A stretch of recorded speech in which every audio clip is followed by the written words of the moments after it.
to the regular bank over here. That day it was called Mid-State Bank, if you remember that. Pulled the signature card and voila, they didn't even come close to matching. So I did get my money back.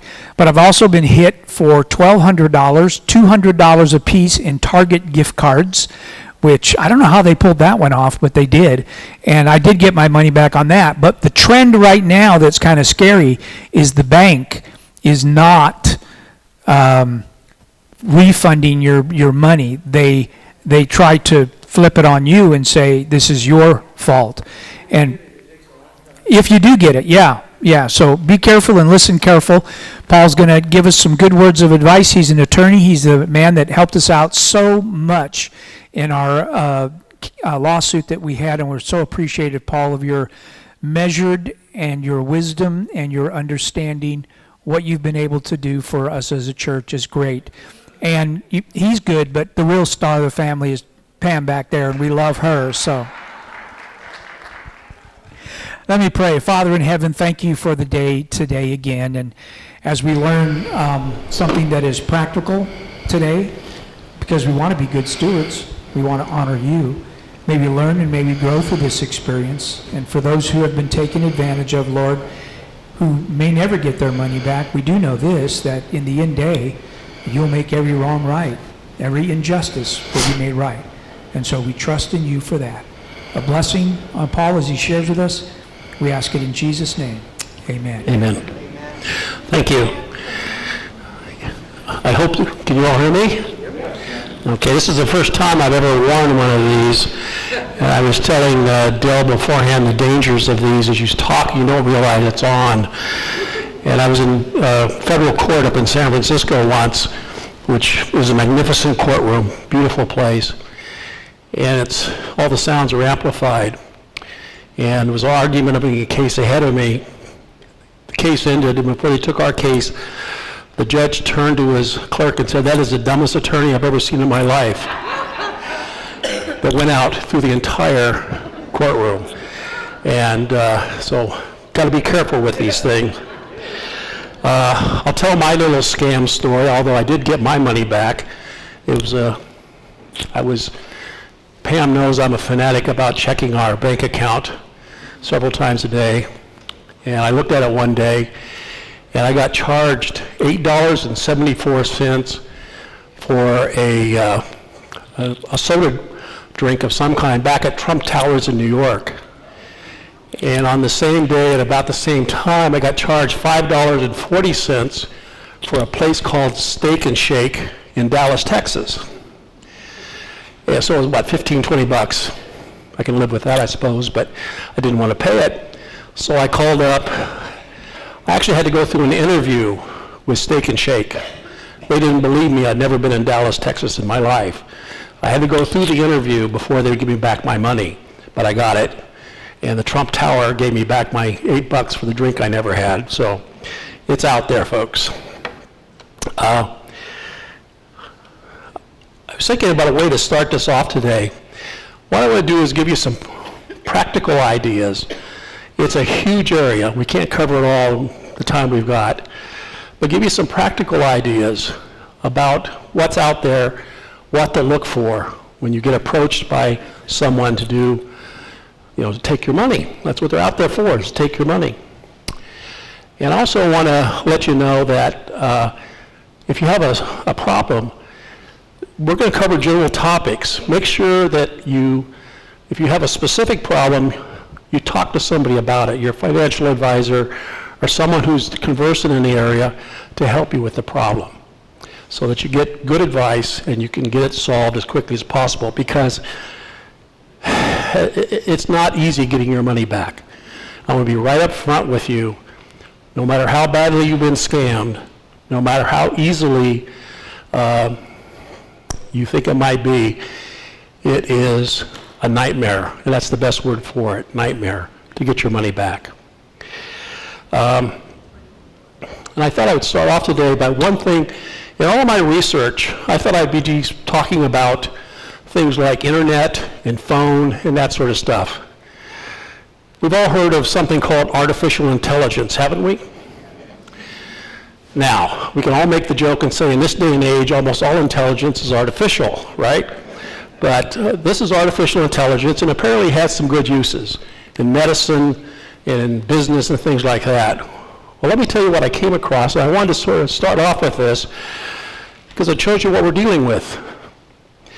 People are now using artificial intelligence to call you on the phone, call me on the phone, and impersonate my grandson, or your grandson, your daughter.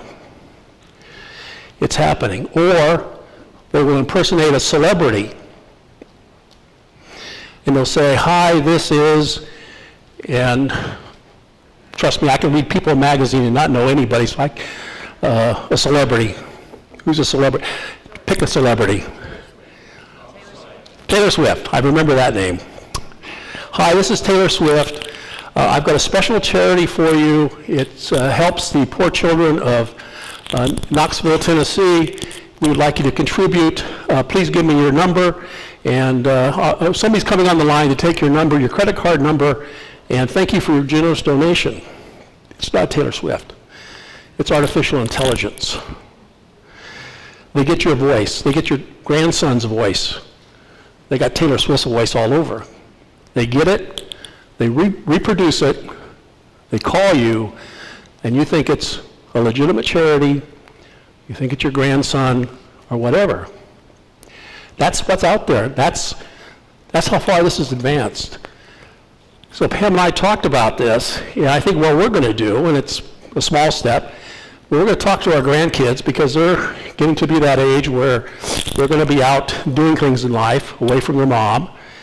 We're just going to have a code word or something so that if they're truly in trouble, they can say to us, hey, Pops, can you send me $50 with a code word or something that only he and I know, or he, I, and Pam know, excuse me, so that we can sort of somehow verify that.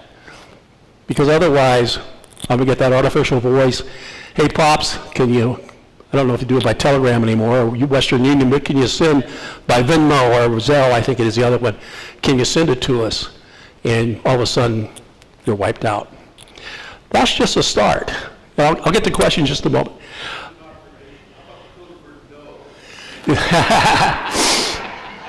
First, I have to teach my grandson what the word no means when it comes to asking me for things. I don't think have I ever used the word no with Troy? I'm not quite sure. I'm a sucker for the grandkids. Also, I thought what I would do is, since I started preparing for this, is just to give you an idea of what we run into. I just kept track for me. I figure I get between 5 and 9 cold calls, scam calls a day. I usually, and oh, by the way, I counted the number of states. 27 different states have called me, scamming me, or wanting to scam me. I'm particularly popular in Mississippi, Texas, and Florida, and for some reason, San Ardo. There's somebody in San Ardo who calls me almost daily, wanting to know if I'll invest with him. So it's incredible. Just to give you a further example before we get into the substance of what I want to talk about, I got a cold call the other day.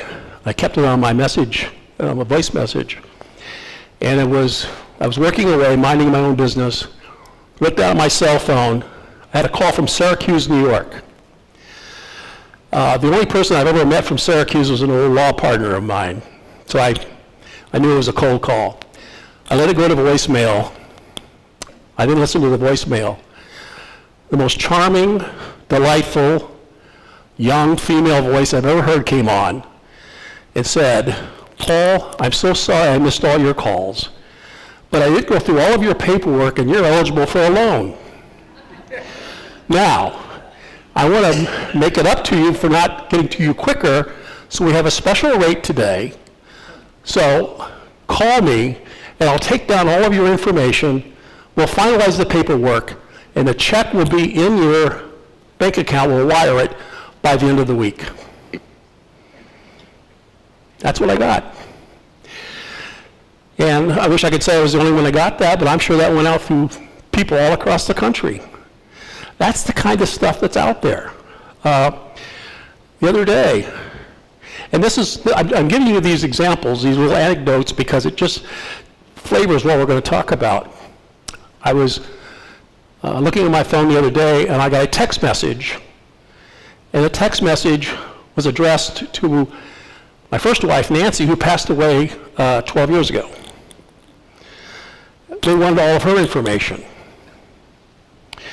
Now, we can say two things about that. One, they're just sloppy. These are sloppy scammers. They don't update their records. I also think what probably is going on there is they want me to respond to it. I'll push the little button, I'll respond to it, and then they'll entice me to do business with them. We're so sorry to hear about your loss 12 years ago or 14 years ago. We're all of this. But oh, by the way, we have a deal for you. It was an enticement. See how they work? They used the name of Nancy to entice me to do business with them. So that's the stuff that's out there.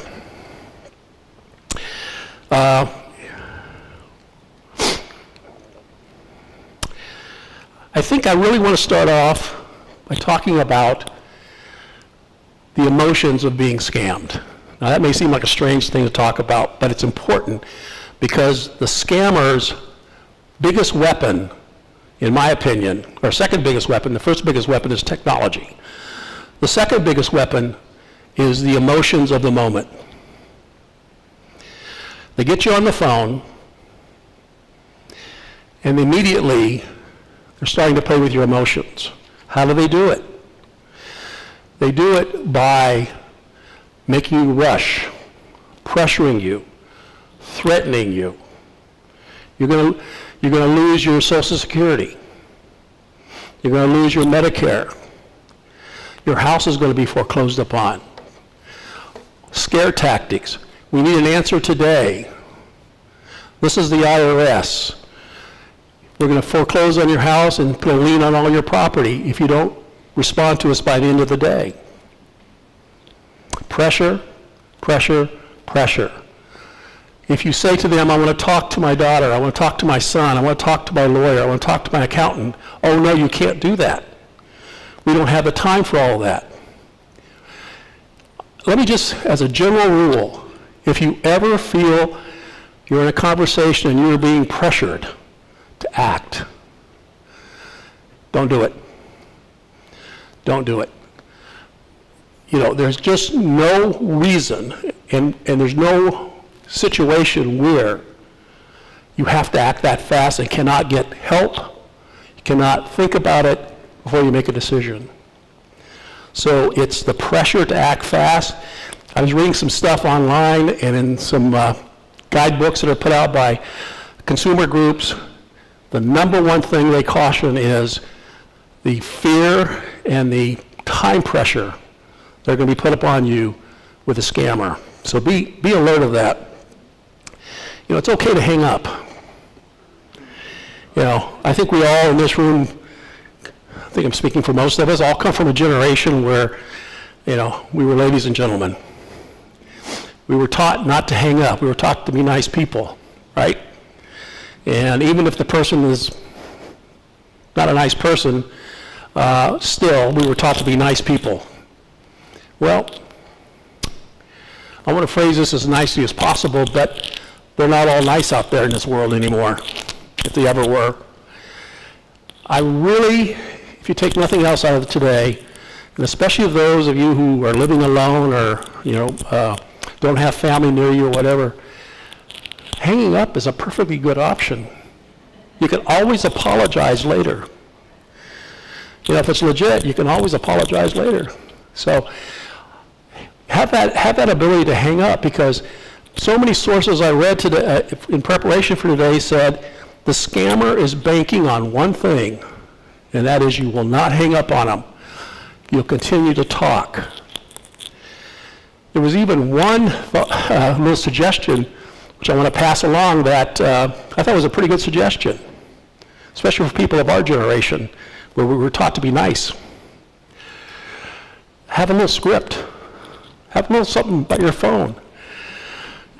if you need that extra encouragement, it just says, when you feel you're being scammed or pressured, I'm so sorry, I can't talk to you right now, I have to run to the store. Talk to you later. And they said that gives people, a lot of people, the courage or the will to say no. Because we're living in a world, when it comes to these folks, you got to say no. Because once they get your information, they move faster than you will. They'll move faster than the police.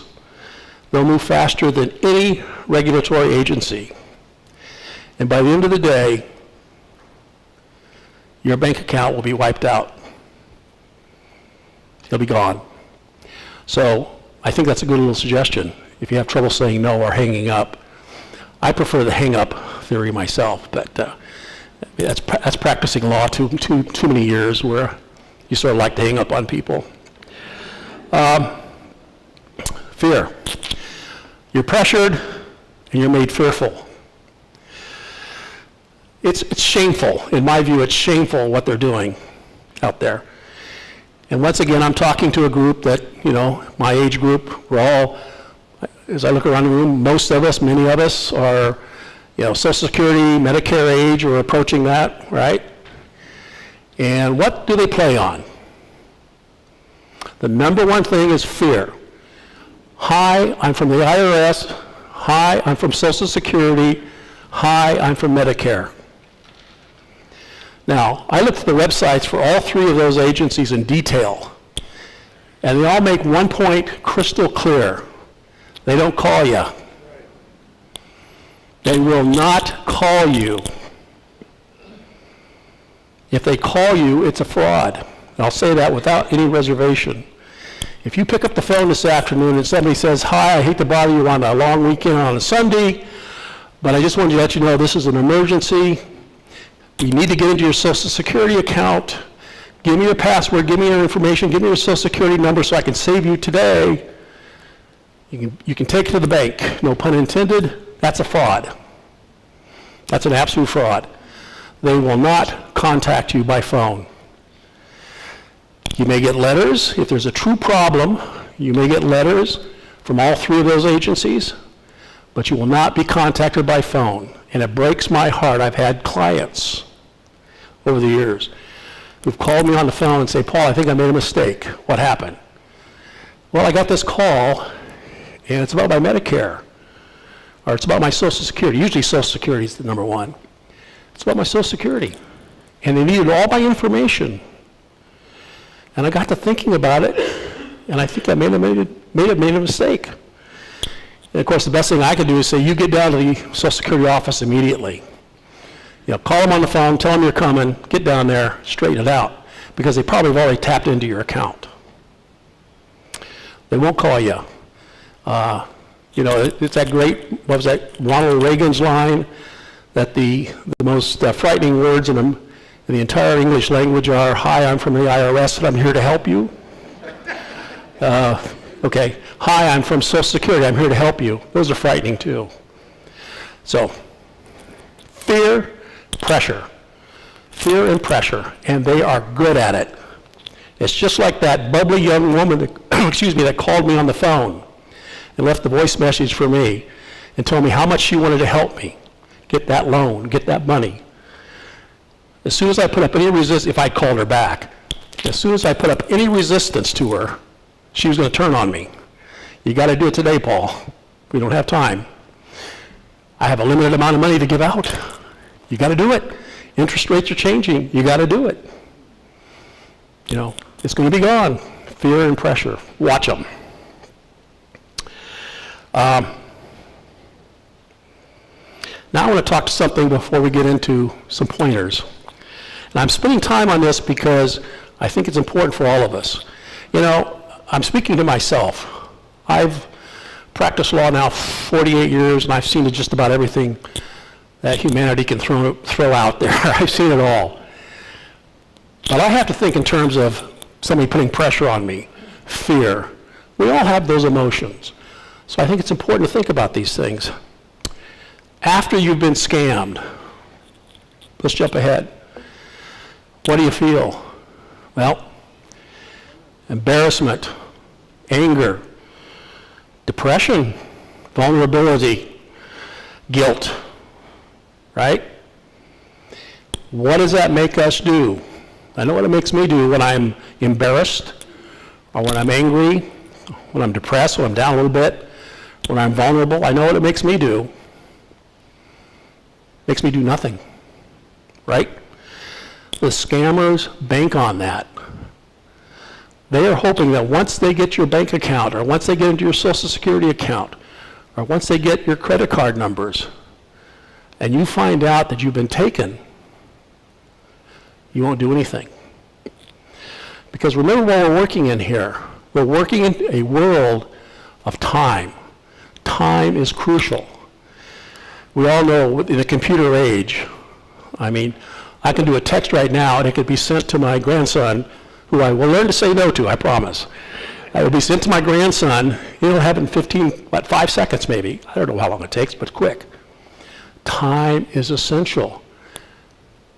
But the psychology of the scammer, this was fascinating to me when I learned this. The psychology of the scammer is most people will not take fast action.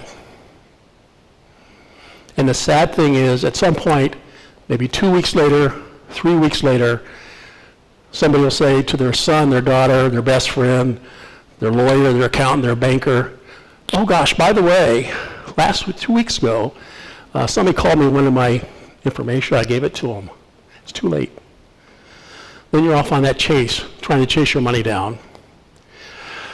I can only say this. We're going to have these human emotions. God gave us these emotions. They're there. They're in us all. But if you've been scammed, the best advice I can give to you today is put those to the side.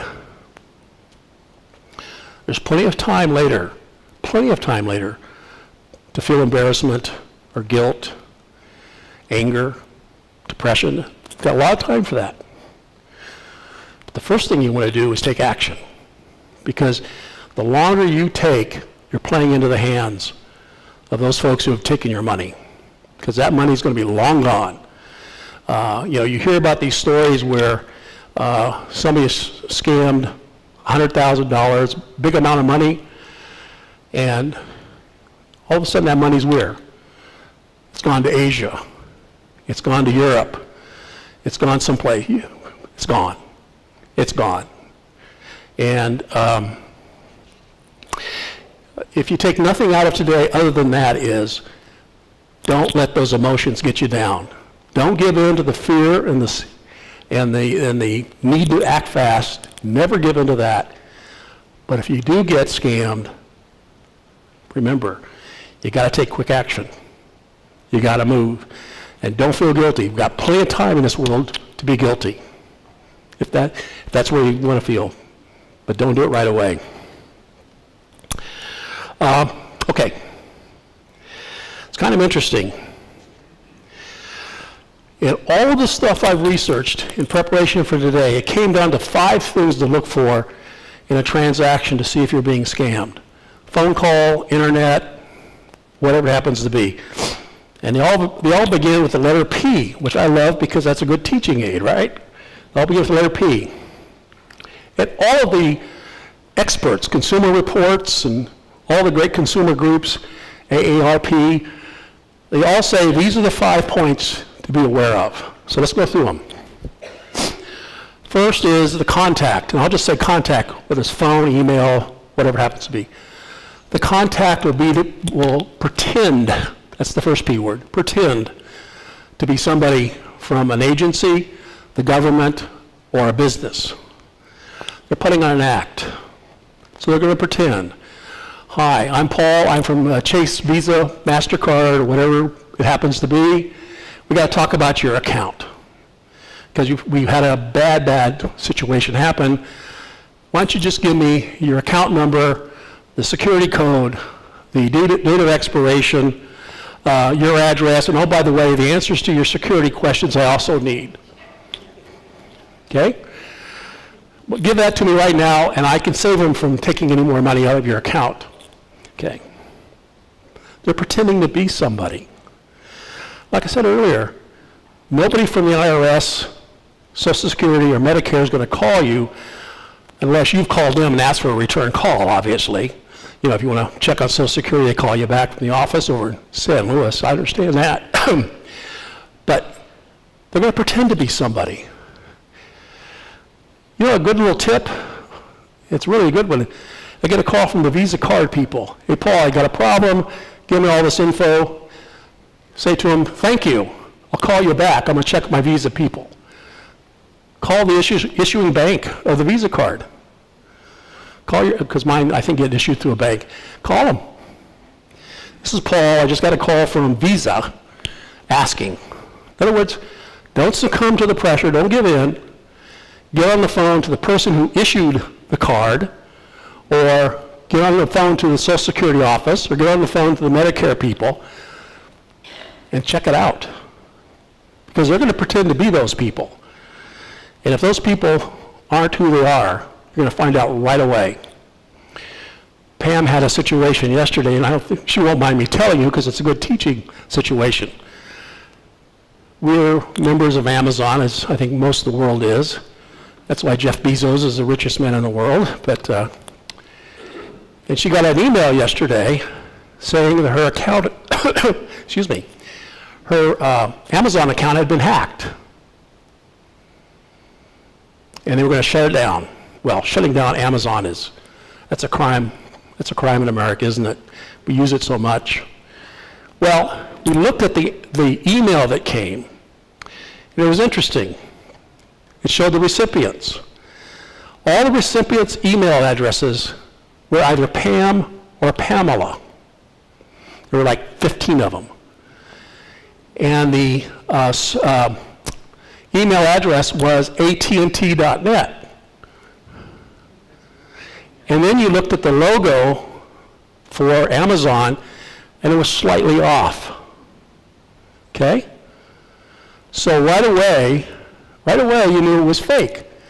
They hacked in somehow to all the people that had the first name of Pam or Pamela, who have an AT&T.net account, stuck them on this email, phoned up a logo for Amazon, and shot it out.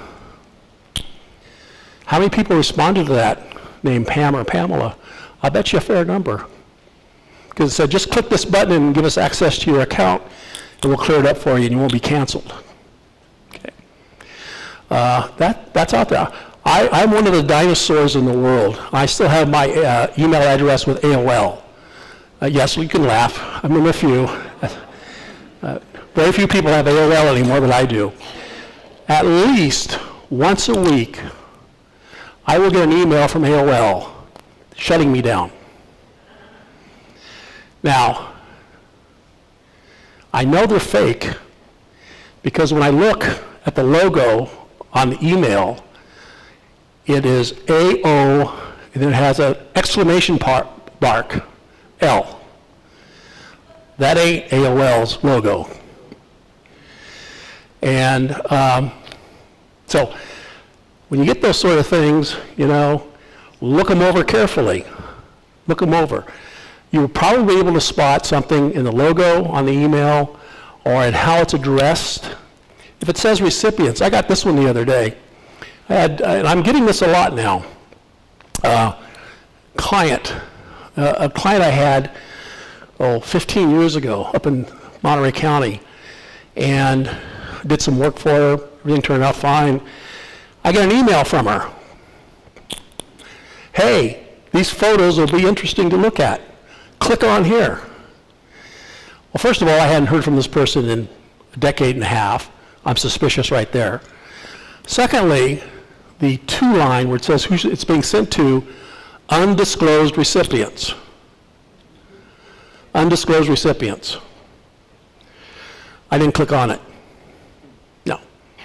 I mean, you've got to develop an instinct for these things, and if it looks odd, take the better course and just don't jump in on it.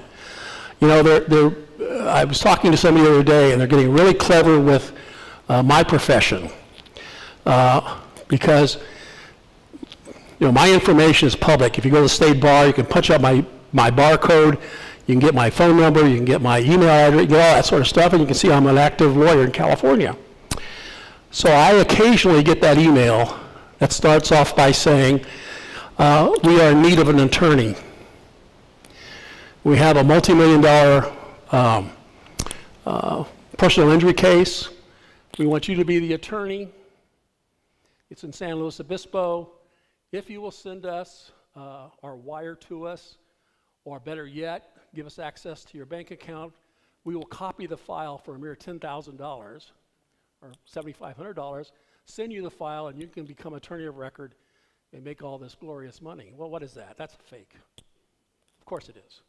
You know, but that's what they're doing. They do their research on you. They know who you are. All they have to do is go to the state bar, figure out I'm a lawyer, get my email address, and all of a sudden entice me with this. All I had to do was send them money. For a good reason. They're going to copy the file for me. And I'll be rich. I'll have this multi-million-dollar case. No, it doesn't work that way.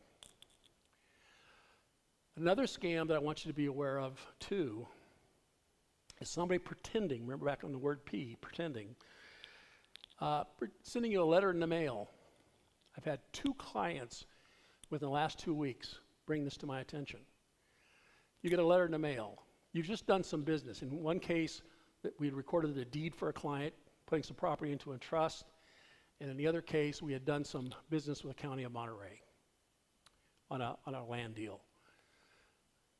One letter came from the Fresno County, was in Fresno County, one was in Monterey County. The letter looked very official.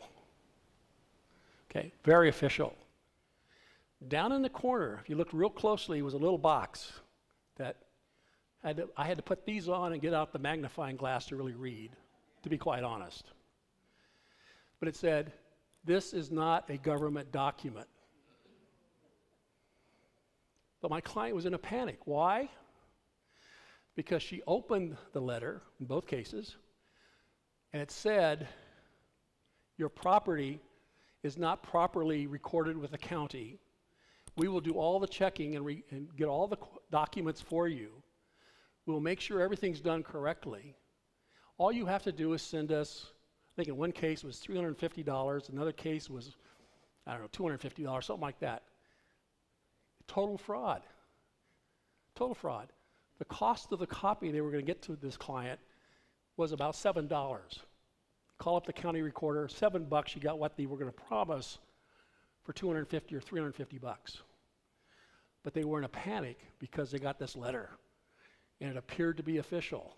But down in the corner was this little disclaimer. So here's the deal on those letters. Look them over carefully, because at some point in that letter, there's going to be something that says this is not a government document. You can take this to the bank. The government is not going to check your title for you. They're not going to look at the corporate records and see if your corporation's in good standing. They're not going to look and see if you still own your property. They don't do that stuff. They don't do it. Now, people will do it for money, and people will do it if you're going to let them have access to your bank account. They'll do it. But they're not going to, the government's not going to do it. Look those letters over carefully. Very, very fraudulent, and if my experience is any indication, it's getting worse. It's getting worse. So, okay, pretend. They're pretending to be somebody important. Check them out. Say, thank you, I'll call you back, and call whatever agency they say they represent. Okay, that's pretend. Number 2, they will tell you there's a problem. Hi, I'm from Social Security. We've just discovered you've been underpaid. Okay, now, why underpaid? Because if you say overpay, you hang up, right? Okay, you have been underpaid. We have been underpaying you for the last 5 years. And we want to make this right for you. Okay, so they come up with a problem. We've got to solve this problem. Now, some of them are even nastier, because they'll call you up and say what the problem is you're not entitled to Social Security, or you've done something wrong, and we're going to take away your card, and we're going to take away your benefit. There are ones out there that will say that to clients. I've had clients call me and say, Paul, I just got a call from Social Security. I've been canceled in Social Security. I said, don't cancel you from Social Security. You're still breathing, aren't you? You're still over 65, aren't you? Yeah, you know, you haven't committed a felony, to my knowledge. You're okay. But that's what they're telling them. We're going to take away your Social Security. We're going to take away your Medicare. We're going to reduce your benefits. So you see, you got two scams that they're giving you a problem that has to be solved. A problem. So I'm a big-time person from this agency, and I've got a problem that we've got to solve together. And you don't have time to talk to your lawyer, your accountant, your daughter, your son, your banker. You don't have time. You've got to do it now. Okay. Third thing, pressure. That's the third P, pressure. We've already talked about it, so I don't want to go into too much detail, but they'll pressure you. Okay. I'm from the agency. I'm pretending. Here's the problem. We got to solve it now. You don't have time to do anything else. If anybody on the phone, anybody tells you, we don't have time to solve this, you got to do it right now, please hang up on them. Like I said, you can apologize later. Okay? I'll apologize for you. Just give me their name and number and I'll tell them you took my advice. So sorry if we offended you. Okay? I'm serious. If anybody pressures you, resist that urge. Because they've already presented, I'm a big shot, I'm from this company or this governmental agency. You've got this big problem, and you got to solve it now. See how they play it? They build up that pyramid. Okay. Fourth P, personal info. Once they've established who they are, once they've built up the problem, once they've told you you don't have time, now they go in for the kill. Give me your information. There is no need to ever give out that kind of information over the phone. There really isn't. Until you've done your due diligence, you've checked, and you've made sure it's legit. They'll call you, they'll ask you for all kinds of information. Social Security numbers. They'll ask you for registration numbers for your car. Anything they can get from you, they will ask for you. Information is what these scammers live on. That's their bread and butter. If they get information from you, you've just given them a little window, you see, to come after you. It could be just a tiny bit of information. Just a tiny bit. You know, you may casually say, I bank at First Capital, which is the bank I bank at. I bank at First Capital. I've given them a little bit of information. Now they've narrowed it down. Okay, Gullion banks at First Capital. Let's see what we can find out. They may not get it from me, but they've got other sources. Okay? I look at it this way. This personal information in this computer age we live in, guard it. Guard it like you've never guarded anything. Because in our society anymore, that information, once it leaks out, once it gets out, is out there. It's out in that crazy world I know very little about, but it's out there. And gosh knows who's going to use it and how they're going to use it. But my guess is it's for no good. Absolutely no good. Guard your personal information. Once again, our generation has got to learn. We can apologize later. We can say I'm sorry later. The fifth P, they'll ask you to pay for something in a certain way. Paul, we can solve this problem, but I'll tell you what we got to do. We got to do it with gift cards, or we've got to do it with some other form of payment that's easily gotten, distributed, and spent fast, wired. If anybody calls you on the phone, wants you to wire money, go talk to your banker. I'm serious. If I go home this afternoon and I get a call from Syracuse, New York, okay, and Paul, we want you to wire some money, be careful. Gift cards. Gift cards are big these days, right? Gift cards are huge. They don't want you to pay with a check, because you can stop a check. They don't want you to pay through some means that may take a little time. They live and die on speed. And so they want these forms of payment that are fast. So when they start telling you how you're going to pay to solve the problem they've presented to you, red flag go up. Red flag should go up. Because what they're going to do is try to talk you into a form of payment that only benefits one person and one person only, and that's the person that's calling you. So, boy, if you hear those magic words, we need payment in this fashion. You got to pay this way. It's a scam. And if I'm wrong, I'll apologize to the person who called you. It's a scam. The only reason they're saying that to you, the only reason, is to get it done quick so they can be out of Dodge, okay, before you find out. That's the only reason. So, pretend, problem, pressure, personal info, and pay. Those are the things you should be looking for. Okay.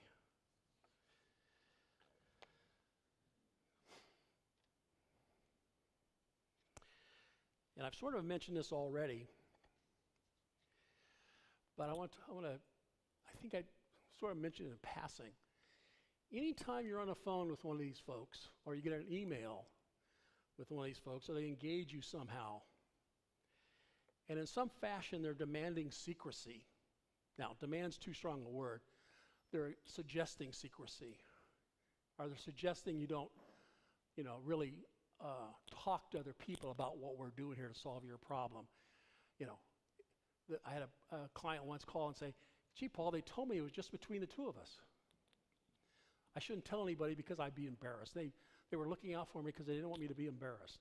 No, they didn't want you to tell anybody so they could take that money and be overseas with it somewhere. It's faster than if somebody was looking for them. Anytime you are dealing in this kind of situation and somebody says, "Keep it to yourself," or words to that effect, they'll be nicer than I'm being. But keep it to yourself, don't tell anybody, you don't need to talk to anybody. Geez, wouldn't it be embarrassing if you told somebody? That sort of stuff. Watch it. They don't want you talking to anybody. Okay.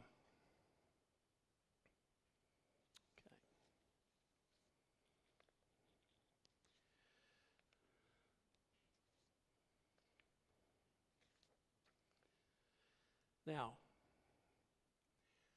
after you've been scammed, in addition to trying to locate your money, got a lot of things we want to do. One is remain calm. And I read a lot of reports that people who advise folks who have been scammed, and they say the number one thing they preach to people who have been scammed is remain calm. We know it hurts. We know financially it could be a real hard hit for you. We're not overlooking the hard part of this. But to the extent you remain calm and move forward, you're going to be in a better position to win this. The other thing they said is spread the word. Spread the word if you don't feel embarrassed about it or you don't mind. The more that people hear, and that's why I'm so glad that Pastor Mike and the church leadership gave me this opportunity today to talk to you. Spread the word. I mean, I had no idea until I started preparing for this about that use of artificial intelligence. I had no idea that's what they could do.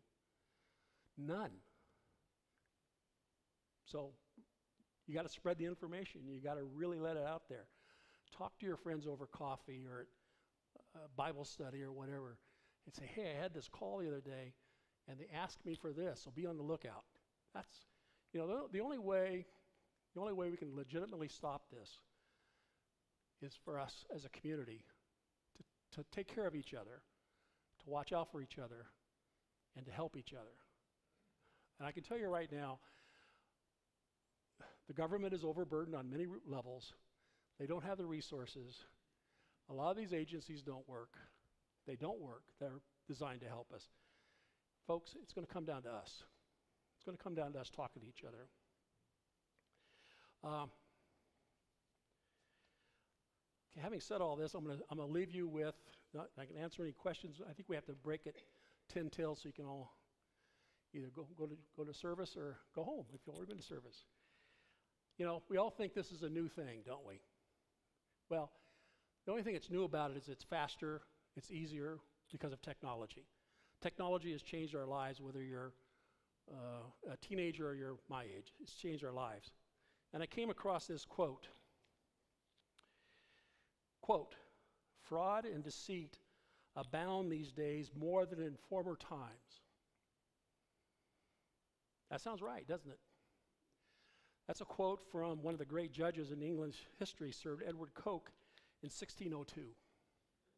1602, in a case he decided. We've always had these people around us. Read Proverbs. read what's in Proverbs. Read, you know, some of the things that Jesus talked about. We've always had people out there. What's different today is these are brilliant people that are masterminding these schemes. They are not dumb. You know, the old thing I grew up with was the guy that robbed the bank in the old Western, the dumbest guy on the block. He couldn't get a job, so he went and robbed the banks. These folks are different, okay? These are brilliant people. They have the best technology, and we've got to be ready to be prepared to meet it, okay? Mike? Questions? Yeah, we've got 5 minutes. Yes, Don. I was talking to you and Pam a couple weeks ago. You said that sometimes they'll call you up and ask you if you're so-and-so, and you said you have to be careful if you even say yes. Can you explain that to us?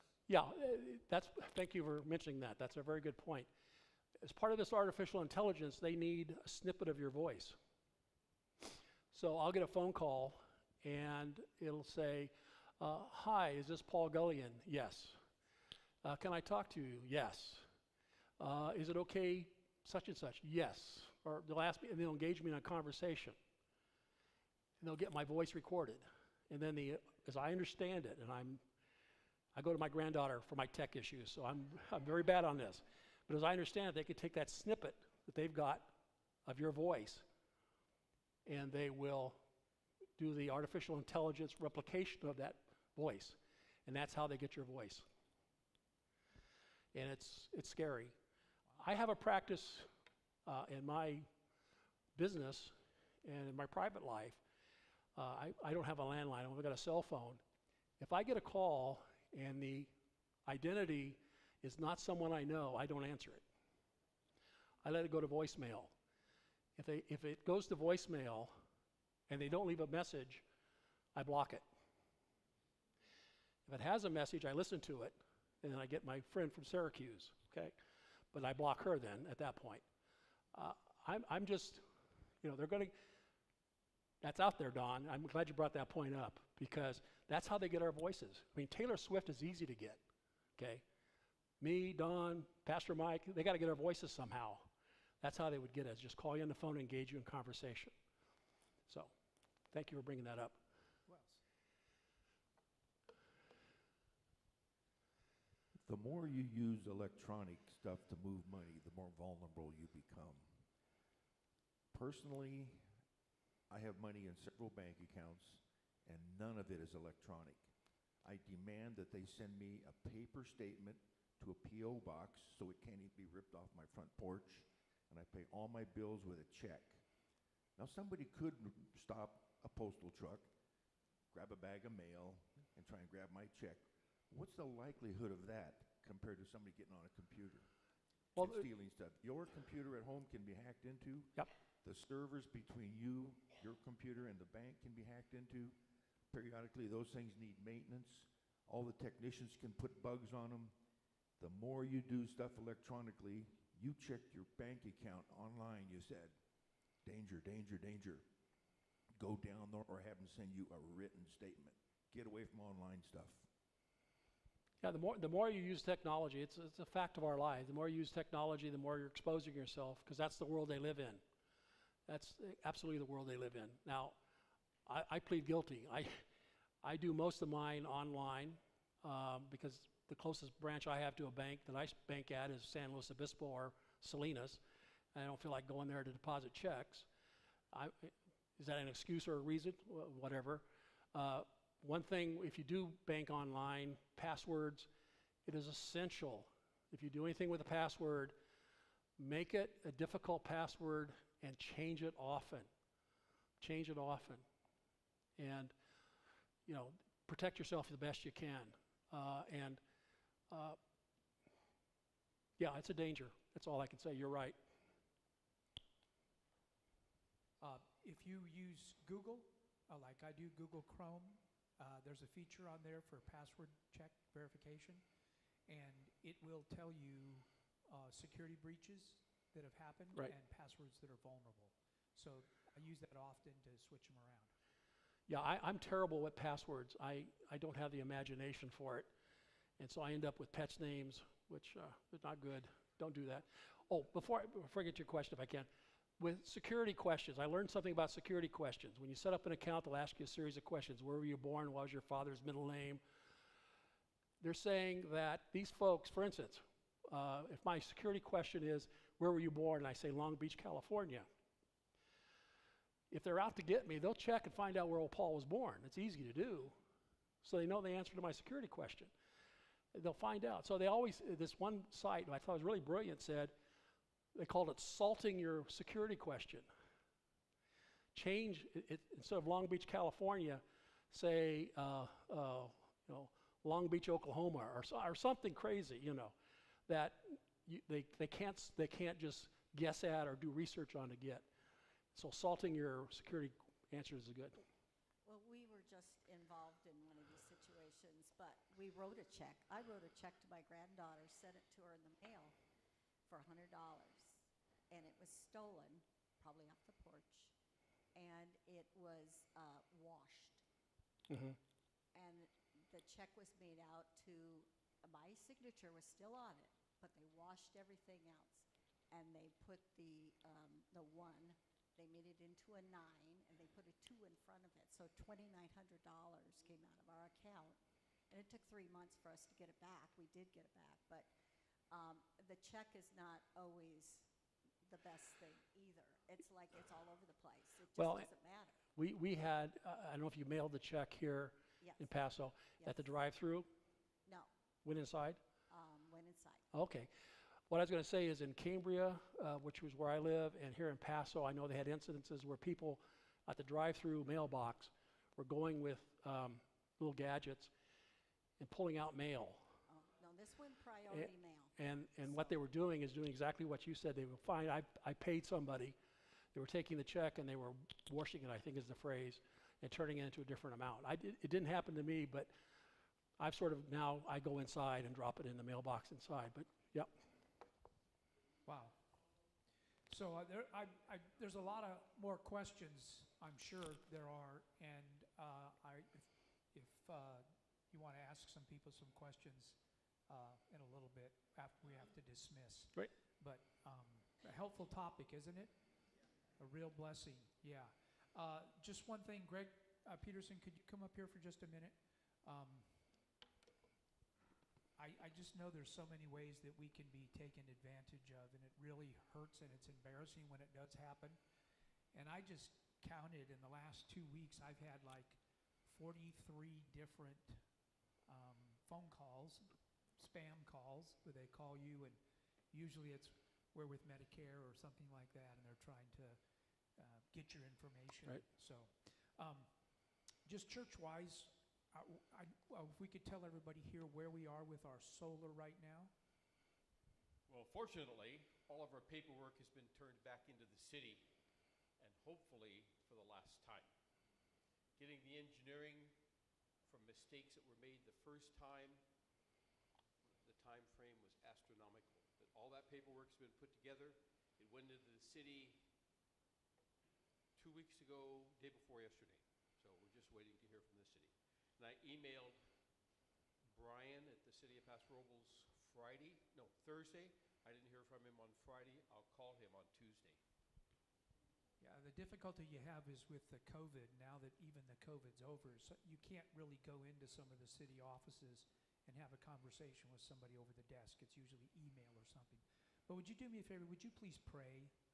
Because it's really frustrating to me. You know, today I'm preaching on anger. I mean, I want to go down there and strangle everybody, you know. So, yeah, so just please pray. We want to get it up and get it done. We've got all the panels already here. We have to finish up the engineering to get it done. So, Paul, thank you so much. We Happy. appreciate it. Happy to do it. Thank you. And maybe we'll have a part 2 someday. I'd love to do it. Okay. Love to. Dwayne is back. They got back from Peru about 1 o'clock in the morning.